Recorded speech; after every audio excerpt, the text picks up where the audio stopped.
അങ്ങനെ ഞാൻ വെട്ടാട് തിരുനാളിനെത്തി. ഒട്ടും പ്ലാനിങ് ഇല്ല, പോയി നോക്കാം എന്ന് മാത്രം. പള്ളിയുടെ മുമ്പിൽ എത്തിയപ്പോൾ എവിടെയോ എൻ്റെ മനസ്സിലൊരു സമാധാനം. അതുപോലെ എനിക്ക് തോന്നി. എന്ത് ഫീലിംഗ് ആണല്ലേ. എനിക്കറിയില്ല എനിക്കാണ് ഈ സമാധാനം ഉള്ളതെന്ന്. ഒരു മെഴുകുതിരിയും വെച്ച് വലിയ പ്രാർത്ഥനകളൊന്നുമില്ല, താങ്ക് യു എന്ന് മാത്രം. പണ്ടൊക്കെ ഒരുപാട് ആഗ്രഹിച്ചിട്ടുണ്ട് തിരുനാളിന് ഒരു ഡേ വരാൻ പറ്റിയിരുന്നെങ്കിലെന്ന്. എവിടെയോ ഇരുന്ന് കേട്ടോന്ന് തോന്നുന്നു. പിന്നെ ഇവിടെ എത്തിച്ചല്ലോ, അതിനാ ആദ്യം താങ്ക്സ് പറയണ്ടേ.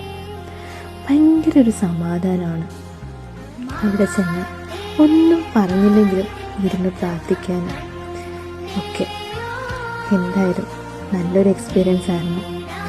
നേരെ പോയി ഒരു കപ്പ ബിരിയാണി അങ്ങ് കാച്ചി അത് കഴിഞ്ഞ് നേരെ വീട്ടിലേക്ക്. അപ്പോൾ ഇത്രയേ ഉള്ളൂ. ബായ്.